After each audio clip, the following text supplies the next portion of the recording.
Turkish military intervenes Kobani. اگر ترک فوج کوبانی میں مداخلت کرتی ہے تو مجھے یقین ہے کہ بین الاقوامی سطح پر ترکی کو تنقید کا نشانہ بنایا جائے گا۔ ہاں، اگر امریکہ اور یورپ اپنی افواج وہاں بھیجتی ہیں تو ہمیں اس پر کوئی اعتراض نہیں۔ لیکن امریکہ اور یورپ پہلے ہی کہہ چکے ہیں کہ وہ ایسا نہیں کریں گے۔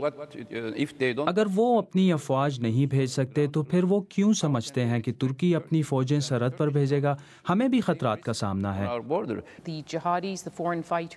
کیا جہادی اور غیر ملکی جنگجو ترک سرحد کراس کر کے دولت اسلامیہ کے لیے لڑنے جا رہے ہیں؟ ترکی سے جانے والے جنگجوؤں کی تعداد برطانیہ سے آنے والے جنگجوؤں سے بہت کم ہے۔